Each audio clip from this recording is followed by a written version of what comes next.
First, I'd like to introduce two people who were very important in the, publishing of this book. Here, this is the English version of the book called Navigating the River of Time, in Portuguese, Navegando, whatever. I don't speak Portuguese. But I'd like to introduce Daniel Costa, who did the translation.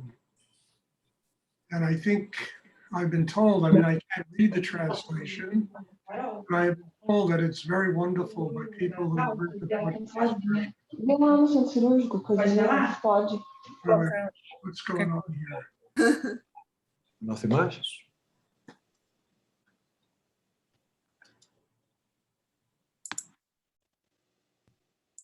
People are still coming here.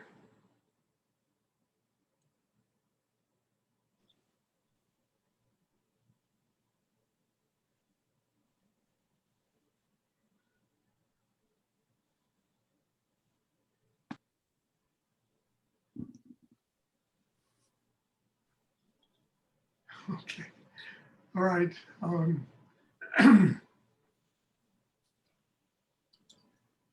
right, so everybody click on speaker view, then double click on my picture. I'm gonna get a full screen here. And there are a lot of people I don't see. I just see their names. I don't know what that is about, but anyway. Okay, anyway, Daniel Costa did a really fabulous, he's a professional. He does it, he teaches it at the university, and he did an amazing translation of the book into Portuguese. And I'm very happy that he's here. He's going to interview me and ask me questions that I don't even know what the questions are, which I think is really good because they will take me by surprise and I'm going to have to give spontaneous answers. And I'd also like to introduce Cisa. Where is she? Cisa, you disappeared. I don't see Cisa. What happened to you? No, I see myself. You see yourself, but I don't see you, Cisa. You vanished here. Yeah. Anyway, dear, Cisa did a wonderful introduction to the book. Cisa is like my spiritual sister. I have known her for, my God, it must be 40 years now. Very close, wonderful human being, extraordinary human being who, did an absolutely wonderful introduction to the book and ran, a meditation center in Sao Paulo for a number of years. She's in retirement now, God bless her. And I love her very much. She lives very dearly in my heart. She's an extraordinary human being. She did the introduction.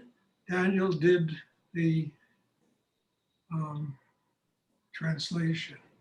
Now, just to give you a little feedback about this book was written, what happened was I did many lectures after meditation classes. They were taped and then some students of mine transcribed them and gave me a manuscript.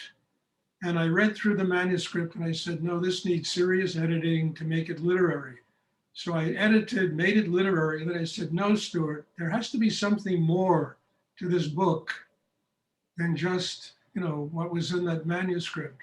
So what I did was something experimental. I combined memoirs of my youth, my early 20s, when I was a pretty reckless, crazy kid, doing all kinds of insane things in Europe and Morocco and living all over the world.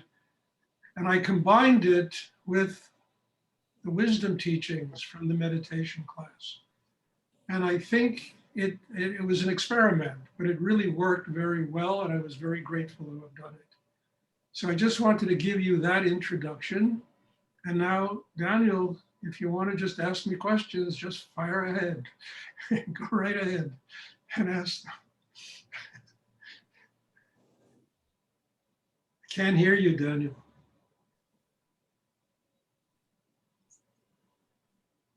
Turn on the audio. Morning, Stuart. Good morning, you all. I'm very happy to see here some of my Brazilian friends and also American friends. Israeli, And what's that? Israeli friends. Israeli friends. And well, thank you for coming. Thank you for joining us in this interview today. Um, what we thought we could do is to divide in two separate parts. So the first part, I will just put some questions to Stuart about his book, Navigating the River of Time. And after that, we'll just open the debate for whoever want to join us in asking questions and discussing his book. I will just uh, do a short presentation, Stuart, of you, because not everybody here know you. So Stuart has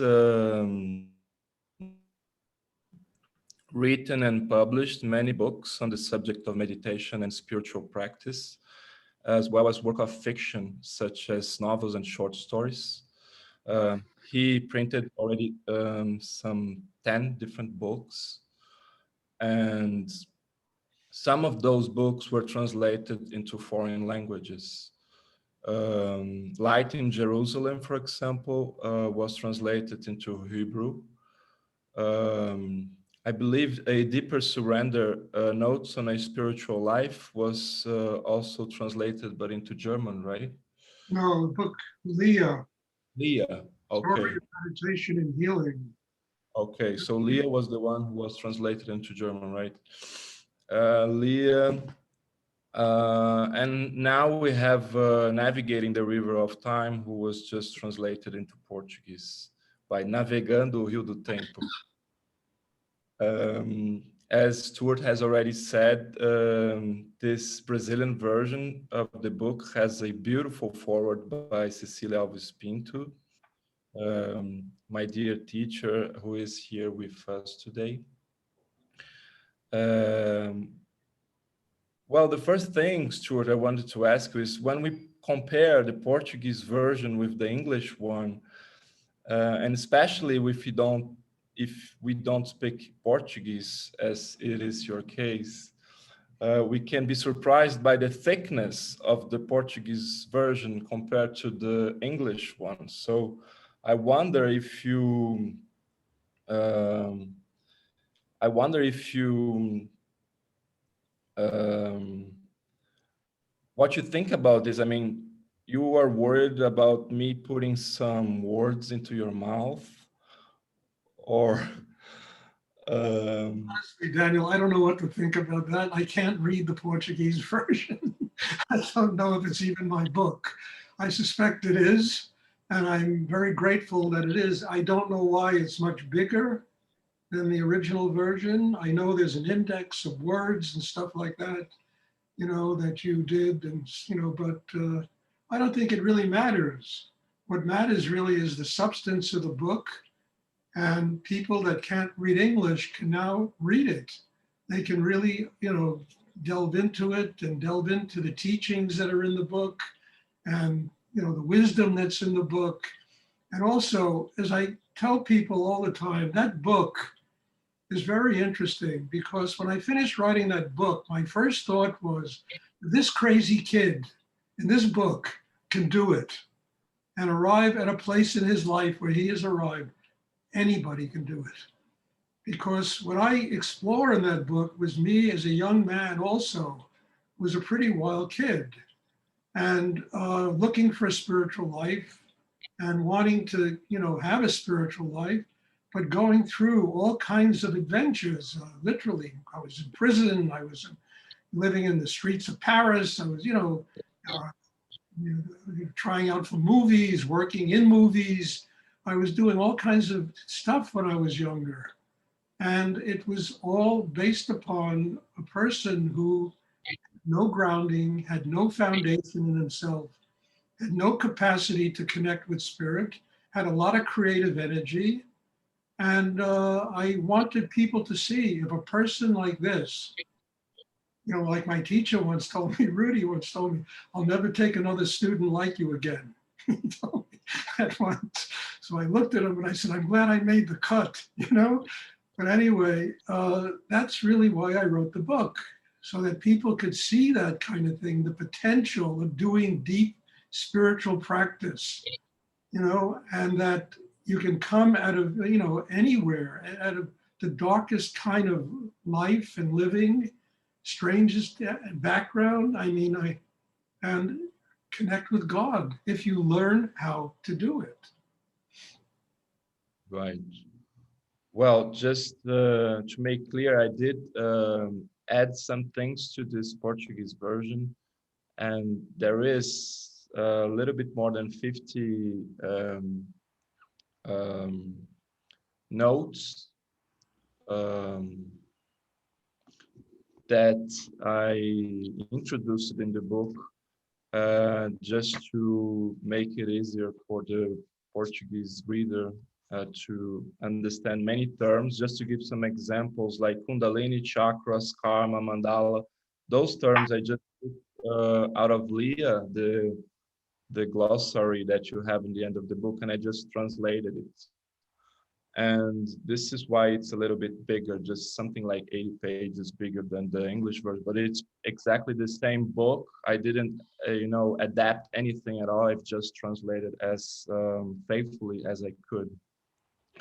Well, Daniel, when I published the book Leah, they did the same thing. They made a kind of a dictionary at the end with terms and translate. They did the exact same thing. And this Yeah, was this one in the Portuguese version here, I didn't put a dictionary in the end. I just put some notes um, in the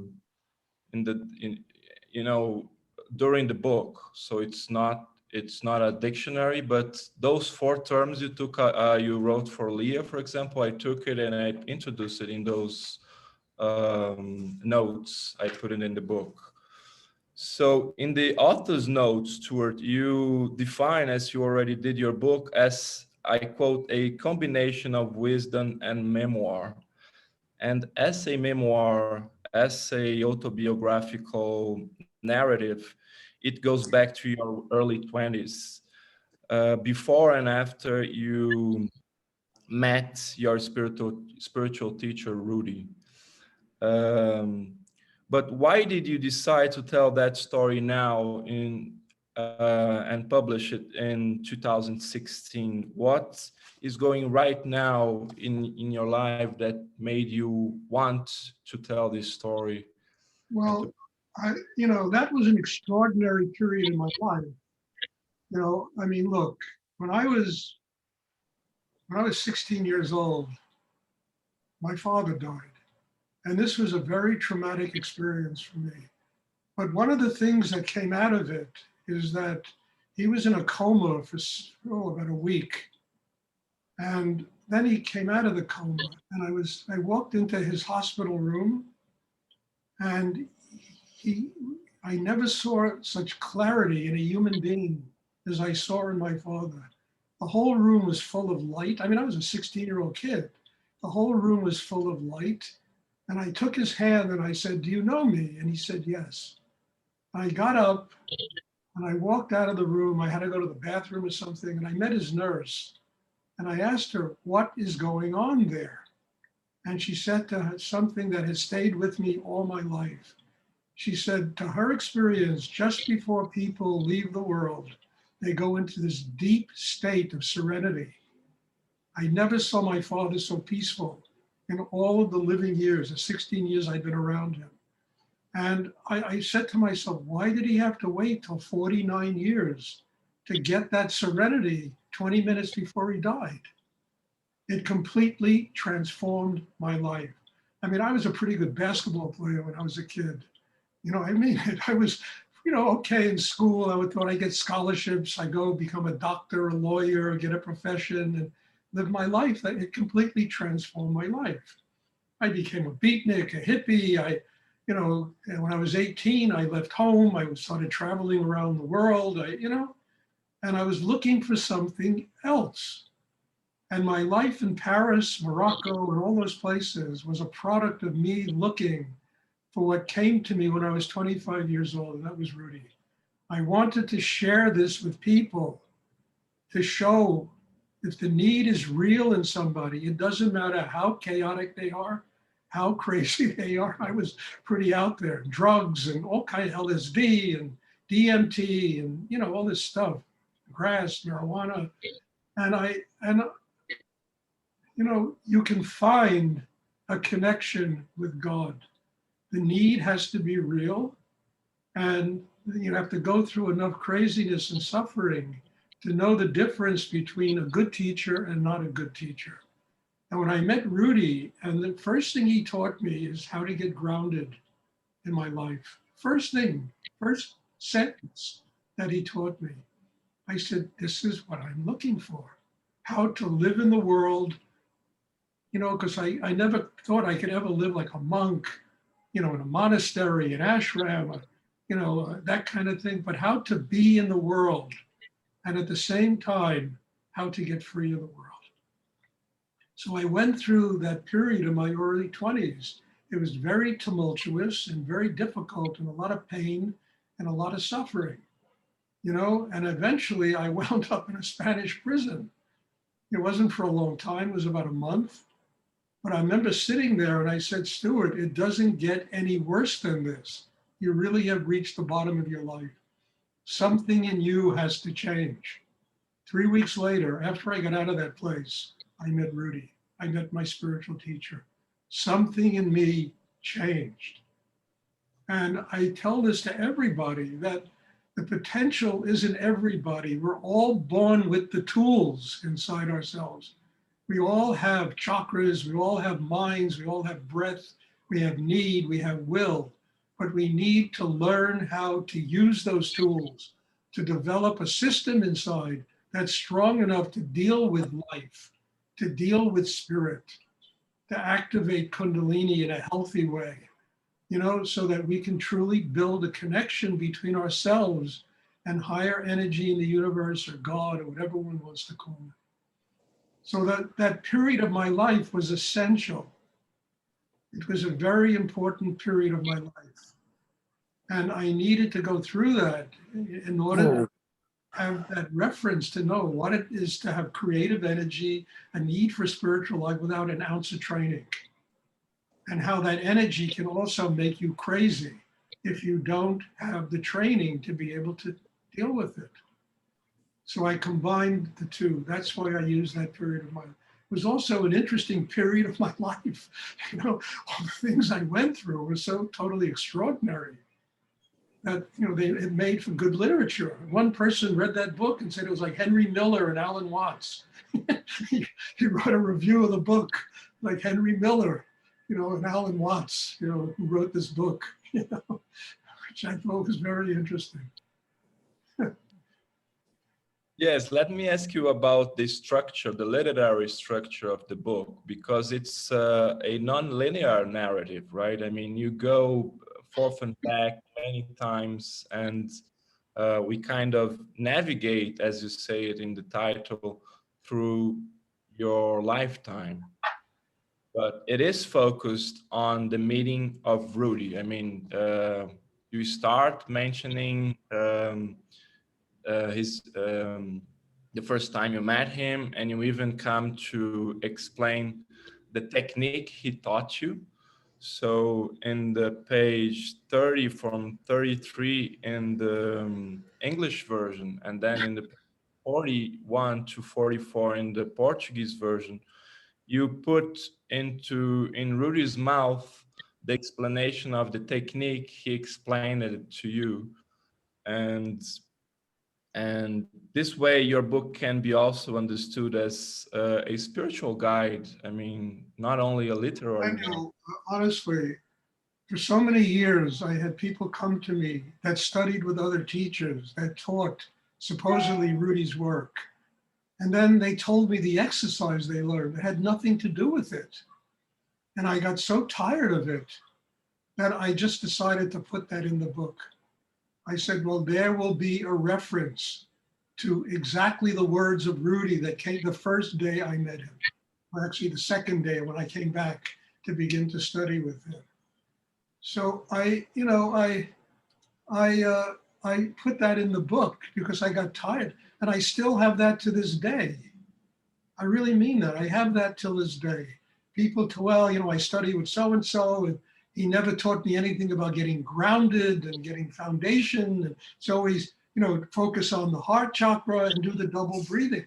And I also knew that this is kind of dangerous because in order to keep the heart open, in order to activate Kundalini, in order to deal with sexual energy, to deal with the mind, you've got to be grounded because all of these energies are so powerful that if you're not grounded inside, these energies will drive you crazy.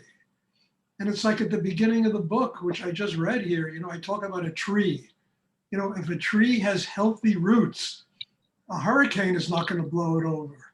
But if a tree's roots are not healthy, any wind that can just blow it over. And most people live in life without healthy roots. They're not grounded. They spend all their time in their heads and their emotions. And it's a world of just conflict and polarity and insecurity and fear. So there's not that grounding inside that enables them to deal with all these energies so that they can truly, weather life. When you get into life, all the crap that happens in life. Look, you just open a newspaper. My God, you can run away from life for the rest of your life if you read all the stuff going on in the world. We need to be grounded. So it was the reason why I did all that. I needed to explain this to people because I kept getting people that would come to me and they weren't, they didn't know the exercise. Oh, I've been doing this 5 years. I never heard anything like this. I heard this from so many people that it was pretty scary to me that people were teaching this. And then I would tell people, it's not the picture of Rudy above somebody's head. You understand? It's the training that you get from the particular teacher. Are they teaching you how to build a chakra system that's strong enough to do 3 things? The first one is to receive spiritual energy. Second one is to live in life. And third one is to activate Kundalini. Spiritual energy is like fuel that we need to run our life, to grow inside, to get stronger. Life itself is a very powerful energy. All of these energies are really powerful. If we're not grounded inside, understand any one of these energies can really destroy us. So the whole purpose of doing meditation and spiritual practice, as I talk about in the book, is to build that foundation in oneself, that grounding inside that enables us to be able to live here. And not only live here, to receive spirit and to activate Kundalini, which is the pathway to enlightenment. Yes, I want to stress the importance of this, detailed description of the exercise you put in your book, because you once told me that this technique was the greatest gift Rudy gave to humanity. And then once you put it into the written form, you have a direct access to what is the technique itself. So because if you explain it like orally, every time we will understand it differently. And there you give it like a very detailed description of each step necessary to master this technique. Well, Daniel, I had to do that. I just explained why. I had to do it. I got tired of people teaching but they weren't teaching what Rudy really taught. So I needed to get to, all right, here it is on paper. Here's a reference. Go to this book, read this 50 times, it'll get implanted in, and maybe you'll do the exercise properly. Since the beginning of the book, you stress right away the practical effect that meditation must produce in everyday life. So this is a very important key to understanding your teachings, because for you, meditation is a practice, and then it also produces a practical result in the daily life. And this practical element is stressed all along the book and since the beginning. So I would like just to read the first sentence of the book. So this will become clearer for everybody. You say in chapter 1, meditation has little or no value unless there's a practical application for it in daily life. It's one thing to dilly daily on the astral plane and rig oneself out with bardo creatures and other cosmic entities, and another to use meditation to build an inner life that is strong enough to transform the mind's chaos and confusion into a well-balanced state of being. So those are the first two sentences of the book. And the way I looked at the book, you kind of develop this idea through the whole book. So you never end stressing the practical importance of meditation. Do you think so the spiritual practice must be a living reality in this world, or the spiritual practice should free us from this world, or both? Well, you can't get free of what you haven't experienced. And if you keep running away from life, how do you get free of it? It's always got you. But to embrace life, to grow inside oneself, where life becomes the spirit, a teacher. Every aspect of it teaches you what you got to do about working inside yourself. Understand, that's how you get free of things. You don't get free of things by avoiding them. You know, people, oh, I don't need money, I don't need money, and all they think about is money. I don't need relationships, and all they think about is relationships. You know, you have to experience things and grow because of them in order to get free of them. So it's one of the reasons that I wrote this kind of thing. We're born here on the earth. We're not born here to run away from the earth. We're born here to live and embrace whatever life has to teach us. And that is essential if one is going to get free of their karma. And how do you get free? You learn to live here with love, with compassion, with joy. You learn to understand and empathize with the sufferings of other human beings. You know, you don't walk around condescending and putting people down and judgmental and all of the stuff that people do that comes directly from the ego. You really embrace life. It's the, you know, look, Rudy was a great teacher, okay? Nityananda was a great teacher, you know, but frankly, the greatest of all the gurus is life. That's the greatest teacher. Rudy's job was to train Stuart to get strong enough to be able to sit in front of life and learn from life. My job is to train the people who study with me to get strong enough to where they can embrace and learn from life, because there is the greatest teacher. And we're born on the earth to learn this. And that's how we get free. People still coming. That's how we get free, you know, of this, you know, of our karma. We have to be able to be strong enough inside to be able to live here, you know, with the heart open, with love. You know, they say God is love. It's really true. It's so true. It's trite. It's written in every church, every, you know, synagogue, every mosque. God is love. People just take it, but it's really the truth. But we can't love unless we have a system inside that allows us to be capable of doing this. So yes, you understand, it has to be practical. You know, I mean, I always tell that story, which I think is a great story, but I'll tell it again. You know, when I was living in Texas and I was working my ass off, Rudy wanted ashrams all over Texas. He wanted, and I had all these things. I built ashrams and prison programs and university programs and all kinds of, and he told me, you're not working hard enough. So I said to him, Rudy, what should I do? So he said to me, buy that building. The building was a shopping center. He said, Rudy, I have $600 in the bank. He said, anyone could do it with money. That's what his response was. You know, a month later, I bought the building. And you know what that did for me? It taught me how to never again be afraid of money, ever. to always understand that I had the capacity in myself to do something like that. And it took 1 month. I mean, that was a practical teaching, because one of the things I was always afraid of was money. Although I avoided it like the plague, I was afraid of it. And I stopped being afraid of it. It freed me of money, for God's sake. And that, I mean, is an incredible freedom. And it went on and on like that with things. You can't get free of anything you don't experience. And you don't learn how to do in a way where it makes you get closer to God. So we're born here to learn all this stuff.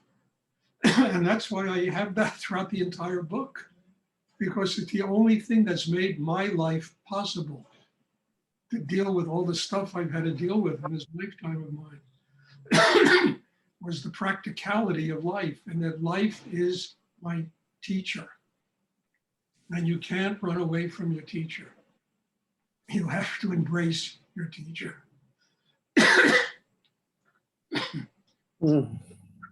Oh, well, in your you talk a lot about art in your book, about music, sculpture, paintings, and we realized that art played a big role on your formation as an individual, and it also played a big role on Rudy's life, since he used to be used to run an art business.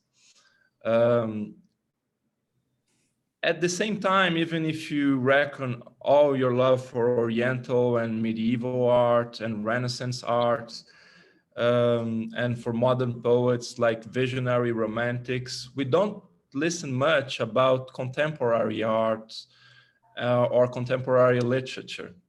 Why is that?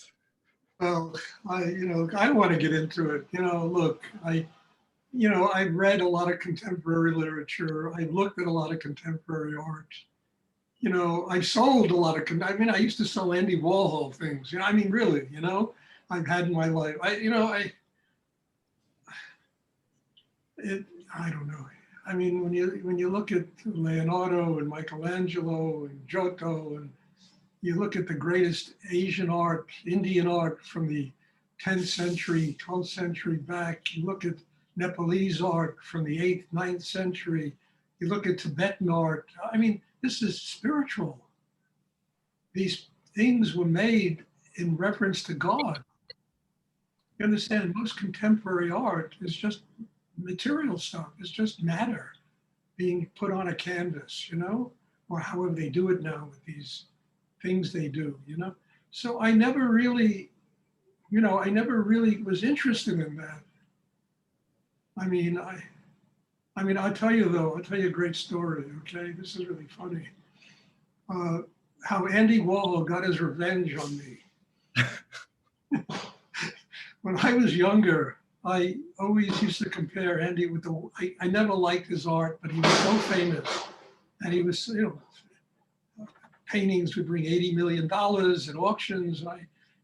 So one day a friend of mine consigned to me a very beautiful crucifix out of ivory from Goa, from India, the Portuguese part of India, and asked me to sell this for him. It was a big thing. It was like this big, and I said, fine. So a friend of mine, about a month later, walks into my gallery. Oh, I have somebody that'll buy that, no problem. I said, all right, take it, sell it. I want this amount for it.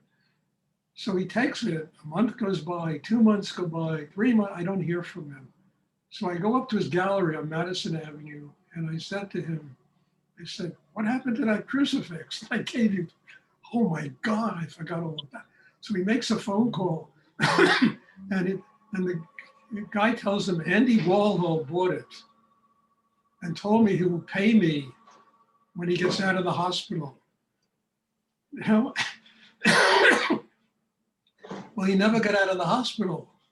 The guy, God forbid, it's not funny, he died that weekend in that hospital owing me $12,000. He got his revenge, for God's sake, on me always saying I didn't like his art.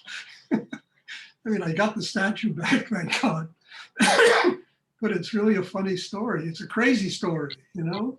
So I said to myself, Stuart, don't ever badmouth anybody again. They will get their revenge if you badmouth them. It was a very good lesson, you know, for me. But look, I don't know about contemporary art that much. I've not been involved with it too. I have friends who are artists, and one of them is a particularly great artist, and he does modern art. He works contemporary. So I don't know. I'm interested in, if something strikes me as being beautiful, profound, deep, connected with spirit, then I'm interested in the art. And one of the reasons I got involved with Asian art is because the greatest of it is always spiritual. It has to do with the manifestation of God in the world. And it attracted me very deeply. And I still buy it, I still have a collection. I can't show you. I have a collection around me of Asian art, which I buy, I sometimes sell, I need some extra money. But I wanted to ask you about your relationship to writing, because in the beginning of our talk, I was mentioning all your books, and you started publishing in the end of the 80s, I guess, with Leah, and then most of your other books were printed in the beginning of the millennium. But when reading your book, we understand that your interest by writing goes back to your teenager years. Even if this isn't the main story you tell, do you think we could understand all those passages about art and literature in your book as a kind of portrait of the artist as a young man? Yes. Because look, I wrote a book called Madness Falling from the Sky, a novel. And one of the characters in the book is a young man named Jerry who lives in Paris. He moves to Paris when he was 22 years old or something. And one of the sequences in the book is always him going to the Louvre and looking at the old master paintings in the Louvre. This was part of my education when I was younger. I used to go to the Metropolitan Museum of Art. I practically knew every painting in the whole museum, I used to go there 3-4 times a week. And then when I lived in Paris, I used to go to the Louvre all the time. I would go to the Guimet, which was the Asian Art Museum. Now I go to the Guimet, I see sculptures I used to own there. It's really funny. The same thing in the Metropolitan Museum. But I used to go to these places. This is before I met Rudy and before I even started writing these books, because they were so essential to my education. And all of this kind of manifests in the things that I wrote. It comes because it was part of the building of myself and my cultural, identity. And it was always in great art. It was always in old masters. It was always in the spiritual that became the grounding of me in my art education. So yes, yeah. And then I was in the art business for 30 years in New York. I had galleries all over New York, when I was younger. So, yes, it's been a very important part of my education. Right. So even if it is, as you say, a memoir and a book of wisdom, at the same time, we have the impression that it could be also understood as a kind of novel of formation or a novel of education. Since it kind of describes the formation of your character as becoming an individual and an adult. Meeting with Rudy, in your case, seems to have played a major role in your education in many senses. But I would like to ask you about your literary lineage. What was your influences? My influence when I was younger, I would say people like Gogol, Kafka, maybe Sartre a little bit. And also I was very strongly influenced by absurdist theater in New York in the 1960s. Samuel Beckett, Ionesco, those kind of people. I was also influenced by writers like Herman Melville, like Charles Dickens. Shakespeare was a major influence in my life. People that knew how to write books, for God's sake. These people used to write extraordinary books. They were literary on top of their craft. And these are the kind of people that influenced my writing, that knew how to write plays, that were masters at what they did. And there's a lot of others, Flaubert, it goes on, and I used to consume these books ravenously. I used to consume these books. Nathaniel Hawthorne, another great American writer, and I would read these books and I would learn from them how to write a book, how to do a literary book. And it was really important. Then I was also influenced by my experiences with art. Movies were a big influence. So back in the 60s and 70s, you really had auteur movie makers, not these people doing all this nonsense today. You had very good movie makers that were doing interesting movies. And I used to go all the time to see these movies. And they were a big influence on my writing as well. So it came from all directions, and then the first book I ever wrote was a thing called The Mystical Fairy Book, and I started writing that in Paris in the 1960s. I started writing that, and it went through about 1,000 transformations until in 2013, I finished it and published it, as an anthology. I published it before, but it was never finished and I didn't like it. And then by 2013, I think it's an amazing book. And I published that book as an anthology with another one called Rudy, which is a story of myself in an airplane crash with Rudy, and then another one called The Dancing Man, which is like Shiva in the South Bronx, and I published them as an anthology. They were novellas, and I published them. So there were a lot of influences in my development as a writer. And I used to like Lorca as a playwright. He always used to really, and he was a great poet. I can come with hundreds of people probably that I read their works that influenced me in my writing. I wrote a play called This Too Shall Pass, which is in the lineage of Lorca and Pirandello and these kind of playwrights, and I love that play, but it would mean that I have to go give up my life and start, devoting it totally to the theater, and I couldn't do it, I have it sitting on a shelf somewhere. Stuart, we find in your book a lot about the adventures of a young man, and it's very funny and reminds me a lot of the picaresque novel, all those trips you mentioned you made in your early 20s, everywhere, to Paris, Germany, Morocco, Spain, after meeting Rudy to Texas.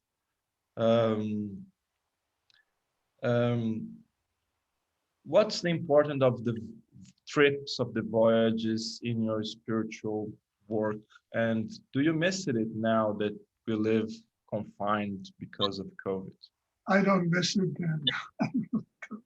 I mean, look, in 2019, I don't know if any of you know this, I traveled 98,000 miles by airplane in order to teach meditation.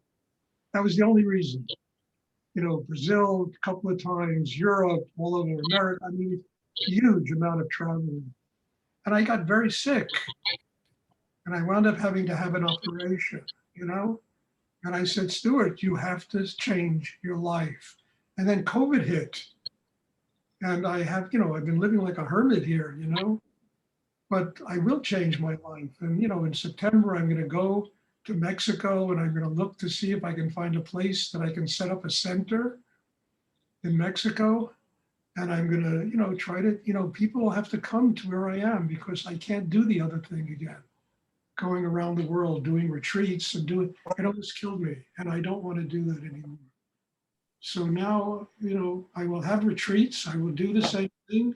I will have people coming to in-person classes, but it's going to be different. They're going to have to come, to where I am. I've done enough traveling for 400 lifetimes in this lifetime, and I don't need to continue to do that. I want to have a much different kind of life, and I want to have a life that I can continue doing what I'm doing without all the traveling killing me. So yeah, it's different, and I don't miss it. I don't miss anything. I live in the moment. I live my life in this moment. And whatever is in the past, it's a shadow, it's part of the past. I don't have to relive it. I don't miss it. It's everything that's made me what I am today. I'm grateful for it. I certainly don't miss it. I certainly don't miss kinds of life. Look, I've lived on the streets. I've lived in palaces. I don't miss any of it, in my life. I have to live in this moment. This is what my life requires today.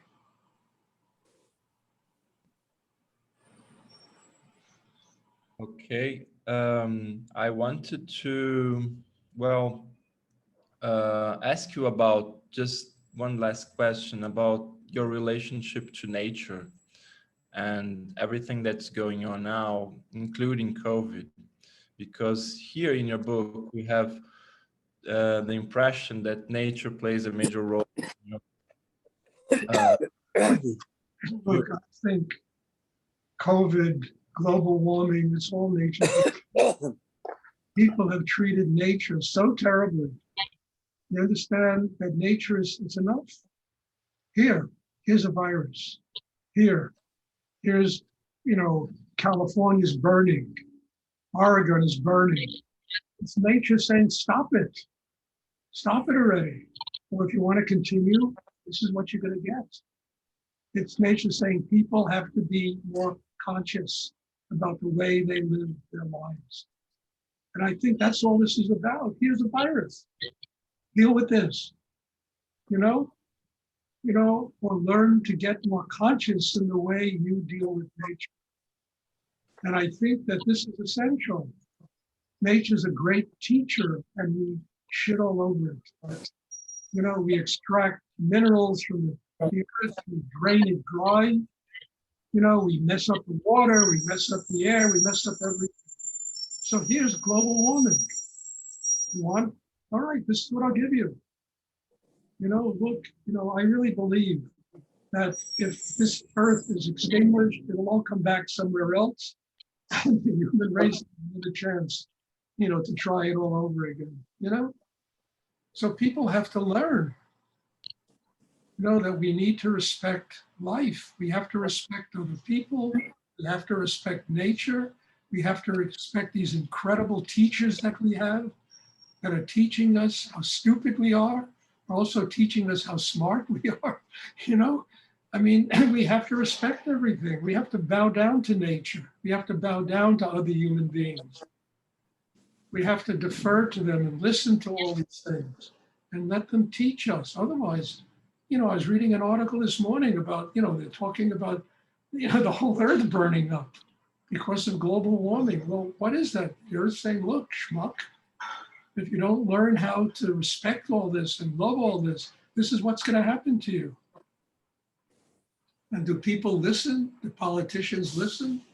Do businessmen listen? No. It's all about greed and money. Should be interesting because I think I'm going to be invited. My daughter is arranging this to give a talk at one of the biggest banks. The CFOs are one of the biggest banks in the world, And if that works out, I have to be careful what I talk about. But it should be very interesting to see the response that these people have to, the kind of things that I teach. But this all came about last week, and I think it should be very, very interesting to give a talk like that. Okay, we are reaching almost 1 hour, and I think I will stop. I have so many more questions, Stuart, but we'll leave it for another time. And let's just open the interview to anyone who wants to um, ask questions. As you always say, does anyone have a question that would like to ask? I have a question for Stuart. This is Christine in Oregon. In your book, Navigating the River of Time, on page 46, after talking about all that you did in Denton and teaching at Sing Sing and Rikers, founding the Safe House in Kathmandu, you say, it's a wonderful life-giving work and it inspired me to get up every morning. I never thought about it. I didn't want to run for the hills.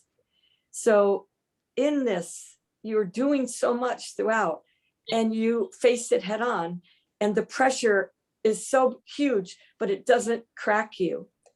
Can you talk about that, please? Yes, look, first of all, what I was doing, okay, I was teaching all over the world meditation, traveling 3-4 times a year to Athens, to Zurich, to Paris, to Berlin, to London, to Kathmandu, to Sao Paulo, Brazil.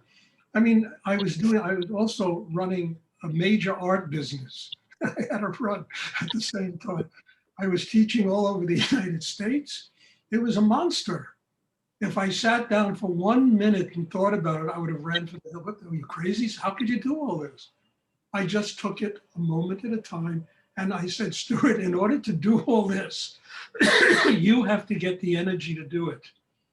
And in every meditation class, and practically almost, I was working myself to tap the energy of God, to get strong enough to do the kind of life that I was living. So the life that I was living forced me to grow spiritually. And it made me so grateful for the responsibility I had that I really used it to grow spiritually, because of the pressure was so incredible that I needed to go where I could get the energy to be able to do that. It was extraordinary. I had in New York, there was 100, 150 people a week that used to come to meditation there, teaching 4 or 5 classes a week, training teachers and students, and and everything I was doing was unbelievable. And I never thought about it because it was too much to think about. If I started thinking about it, I would have run away. So I just did it. And I got the energy in every meditation class. I used my experiences in the world as a guide to help me get stronger, to get more closely connected with God and Spirit. And it's like Rudy said, buy that building. I never thought about it. I just did it. That building made it possible for me to move back to New York. I had the same thing with his mother. She called me up. How would you like to buy 2 truckloads of art from me? I said, Ray, I'm living in Denton, Texas. It's the center of the Ku Klux Klan here, Baptist America. I thought about it for 5 minutes. I called her up and said, I'll do it. Put myself in debt for a huge amount of money. But it also was possible for me to move back to New York. And I never thought about it. I just did these things and worked with them and used everything as a way to build my connection with God, all that pressure. And Rudy used to talk about a diamond is a product of 50,000 years of pressure. And that little thing he taught always was with me. Don't complain about it, just do it moment to moment. Grow because of it. And it enables me to be sitting here and doing this. I've written 12 books to do what I do. It's like being an octopus, for God's sake. Shiva with all the arms, So don't worry about it. Just use everything to build your inner life, to get closer to God, to get where that source of energy is that gives you the capacity to live in life this way. Thank you, Stuart. It's sort of an inspiration to the times we're in now with the fires and COVID that we can endure, and that Yeah, you can endure. Just have to be smart and conscious and use your life as a way of getting closer to enlightenment instead as a way of hiding and frightened and, allowing life to take over and destroy you.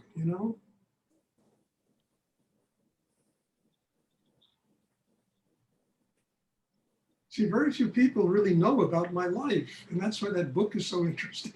It tells you about this young guy. It doesn't tell you about post-Rudy and how, Stuart became an octopus.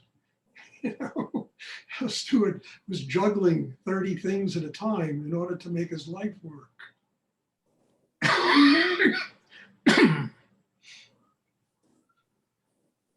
Are there any more questions?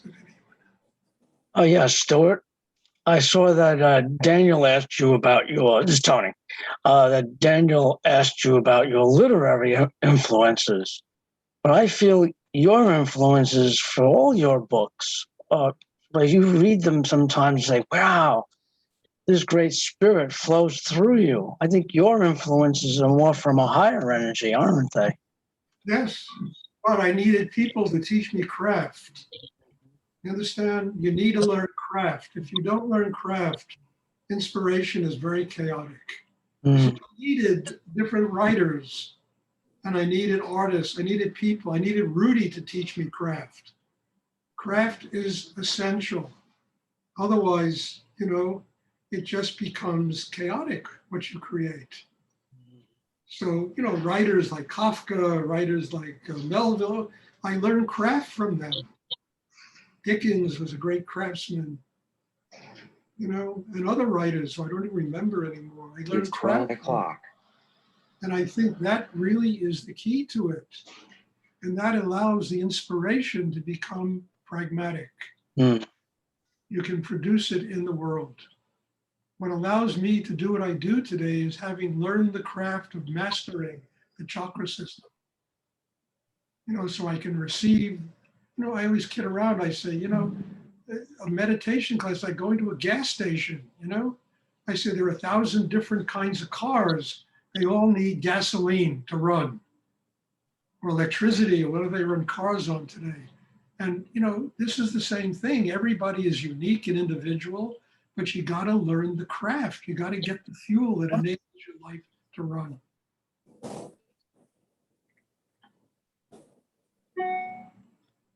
So it's not just the inspiration. You have to combine being in the world and being free of the world at exactly the same time. I mean, you look at all the great artists in the history of the world, they were craftsmen. They mastered every aspect of art, and they were able to bring the inspiration into their art. Does anyone else have a question they would like to ask? Stuart, I have a question. Because a lot of this book is about you when you were younger. And when I was younger, I was an artist and I was totally crazy, but also kind of onto some things. Like I had an intuition about how to pursue art that I think was sort of spot on. Did you have any of those things where maybe when you were younger, you actually knew something, but you weren't able to really make it work, but in retrospect, you're like, I was on something. Zach, I had so much inspiration like that when I was younger, and it used to drive me crazy because I didn't know how to create it. I mean, the first time I sat down to write a book, I couldn't put 3 words together. I could not put 3 words together. And years of working and learning and developing the craft enabled me to start writing books.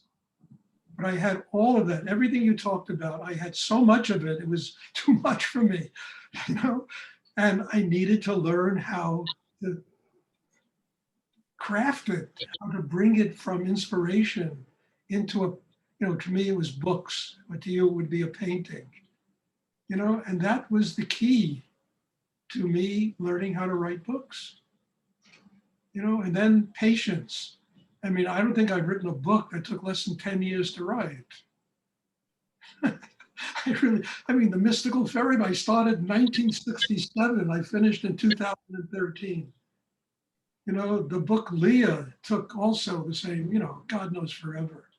I published it back in, you know, in the 80s, but it wasn't finished. I had to finish it about 5 years ago and republish it to get it on the level that it should be.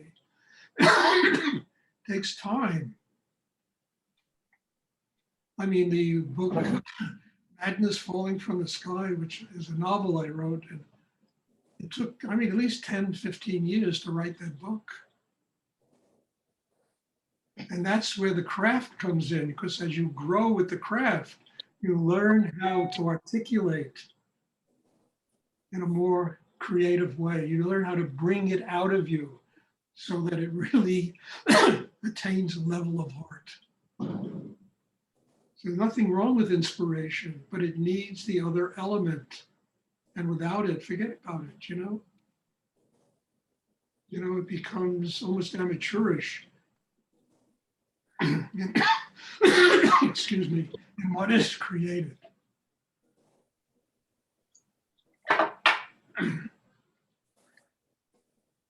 Does anyone else have a question?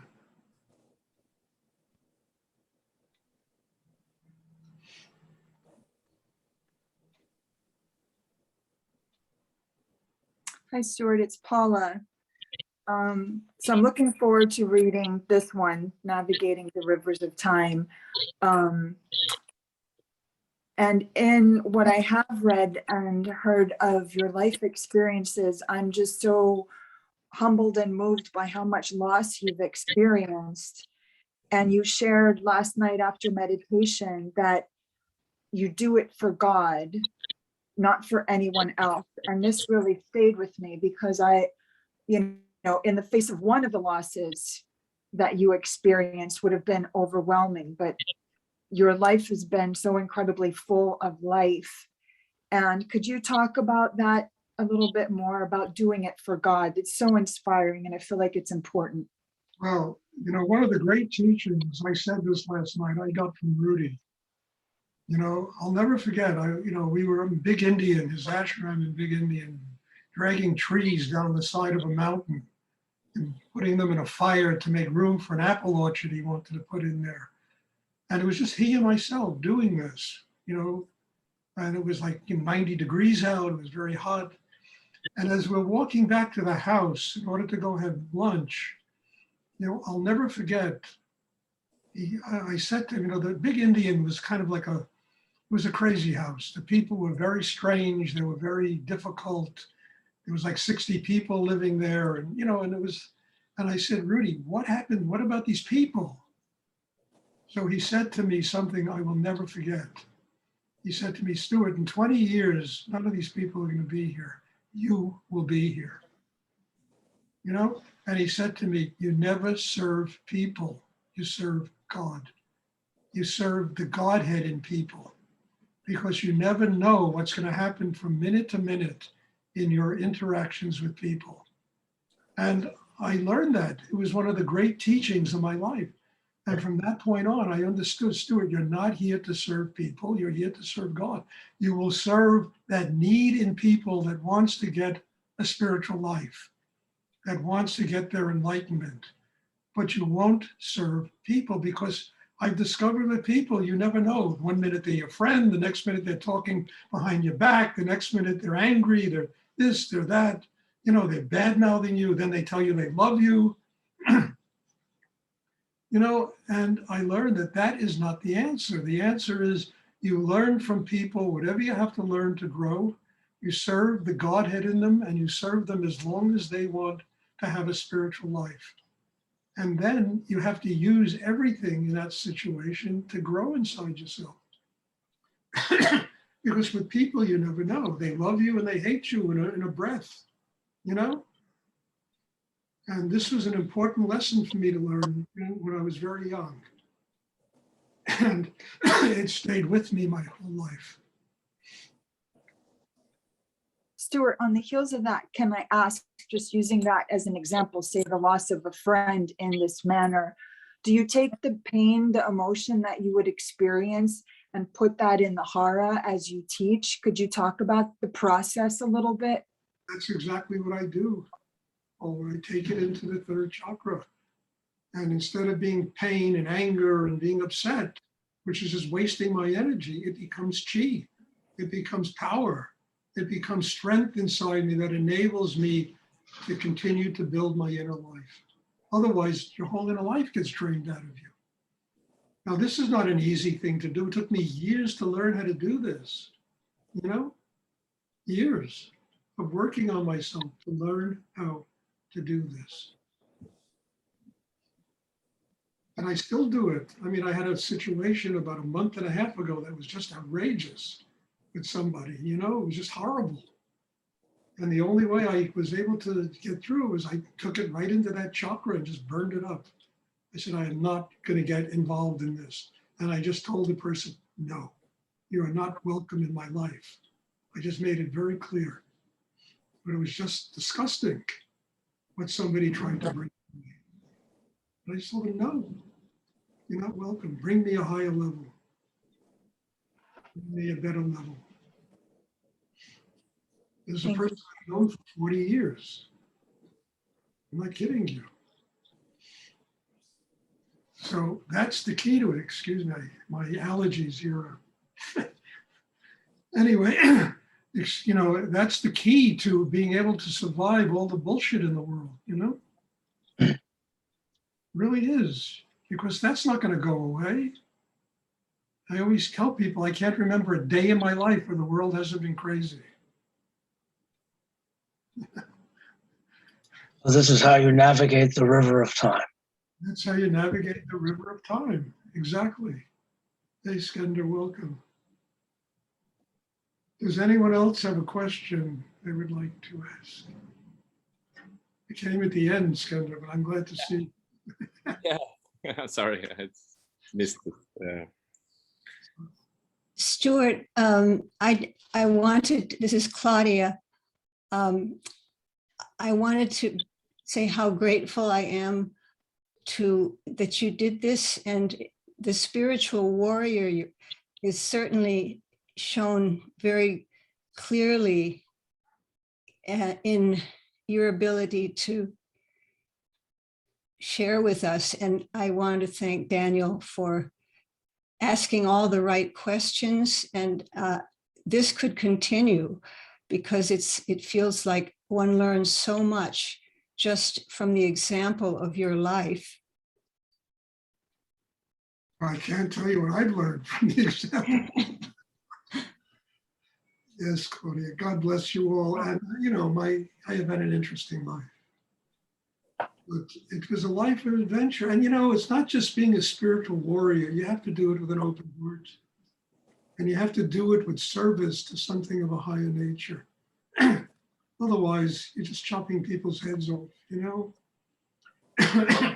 Your religion is the only religion. You are a warrior for that. It's not what life is about.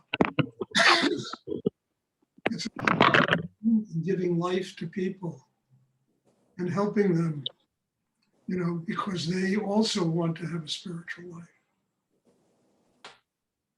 And I think that's the key to all of this, being a spiritual warrior, but doing it with love, doing it with kindness, doing it with gratitude, doing it with patience. Forgiveness is a big one, because if you don't forgive people, forget it. You walk through your whole life being upset. Doing it with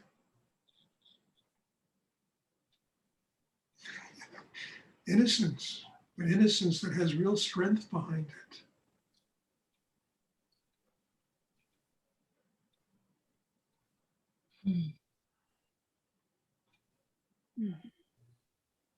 Stuart, I can't help but feel like with all of these stories and experiences, it's like constantly being reborn, like each moment, each experience, each day, like taking a breath and just newness. Yes, it's rebirth. Look, I mean, what are people really afraid of in life? They're afraid of the unknown. They're afraid of dying. They're afraid of all of this stuff, you know? But the unknown is life. And unless you go through cycles of change in life and are literally reborn every day, your consciousness is reborn every day, you know, people always, I used to hear this about the Bible and Genesis. I would say Genesis didn't happen 5 million years ago. Genesis happens every moment of your life, is a moment of rebirth, a moment of creation, where the whole world is recreated every moment of your life. Understand, when you begin to get on that wavelength, the fear goes away. And you're not afraid of cycles of change and, you know, things, you know, testing you, and it all changes that way. You see the world differently. And I think that's the key to all of this, is being able to move through these cycles and understand that we all go through cycles. Nature goes through cycles. And all of these cycles are about death and rebirth before we finally, ultimately step into that death. And when you can do this consciously, then there's no separation between life and death. It's one energy. It's just simply one energy. And the soul moves through the universe until it finally learns whatever it has to learn, and it becomes one with God.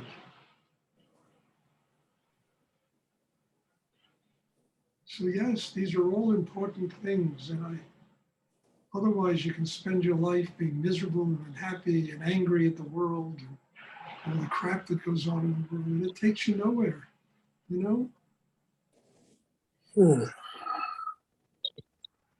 Does anyone else have a question? I have a question, Stuart. This is Wendy. I have not read the book yet. So I just was curious about what is your favorite as part of the book, in that you want to really have land and connect, that people walk away reading your book and they really get that for themselves or for ourselves. You know, in that book, Wendy, I don't have a favorite section. It's really a good book. The whole book is interesting. And I suggest reading it, and then you tell me your favorite section. Okay. But I don't really have a favorite section. That's one of my favorite books that I've written, you know, and I think it just works throughout the whole book in different ways. So you read it and tell me what you like. You might not like it. I hate this book. This is bullshit. I've never written this thing. No, it's all right too, you know. So I don't have a favorite section. You know, I mean, look, one of my favorite books is the Rudy book. The one I wrote about the airplane crash with Rudy. That's probably one of the best books I've ever written. And one of the most personal books I've ever written. And I don't know if people have read that or not, but that's really an incredible thing. And, but in terms of the navigating, I just enjoyed writing that book. The Rudy book was painful to write. That book I really enjoyed writing. And I don't, you know, it just works. What was the name of the book that you said is your favorite book? I published an anthology of novellas called The Mystical Ferry Boat and Other Stories. And The Mystical Ferry Boat is one. And then the other stories are called Rudy. And it's this story of the airplane crash that I was in with Rudy. You know, and then there's a third one called The Dancing Man, which is kind of a story of Shiva in the South Bronx. You know, it's also a very spiritual story. And I would recommend that. I like that book a lot. And the book Rudy, which is in the, don't get, there's one also you can called Rudy, The Final Moments. Don't buy that book, because the Rudy story in The Mystical Ferry Boat and other stories was completely re-edited, and it's on a much higher level now than the original book that I published. So that, yeah, that's really a very powerful thing. Does anyone else have a question? I just wanted to comment that chapter 6 is, I've read it for the third time today. And chapter 6 is really, to me, the essence of going to Denton, the whole transformation and what happened. So I just wanted to express my opinion on chapter 6. Okay. Read it again and again. Stuart, while reading, what's the best way to really take in what you're reading in the deepest way? Well, I suggest not to think about what you read. Just let the words come in like energy and let them become part of your chakra system. I mean, that's how I write those books.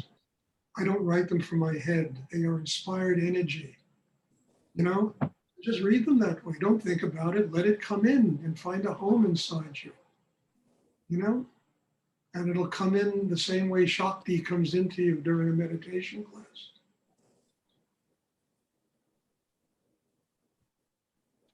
Does anyone else have a question?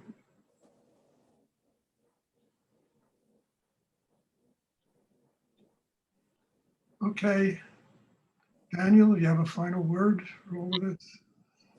Yes, I would like to read a passage since we were talking about the favorite passages I selected here. Just a small paragraph, which I think it's a good illustration of this wonderful technique and meditation practice you teach. And it is in page 25. If I may, I'll just read it. It's, Go ahead. not a lot. You say, the only thing that changes with enlightenment is our inner life. Our senses sharpen, food tastes better, what we see and hear has more resonance, and the words that we utter take on deeper meanings. We listen to people and discover that art of listening enables us to engage in good conversation. When we listen to other people, we learn about them and speak about without condescension or fear, with trust and with the ability to communicate. Thought and emotion don't interfere. Our attentions are at bay. We defer to life as our teacher and let the world be. Quoting. I'd just like to say one more thing. The cover of the book was done by Anna Sisa, who's sitting here right in front of me. And she does all the covers for my book. She's an absolute genius, you know, graphics person. And I would like to thank her for doing that. It was very wonderful. Thank you, Stuart. You're welcome, Anna. I'm really happy to see you. You know, Good to see you too. any further comments, Daniel? Or?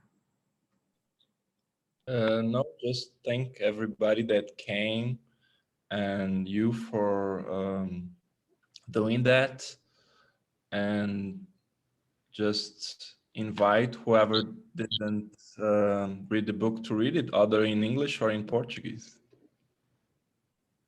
Yeah, you can get it from my least favorite store in the world, Amazon.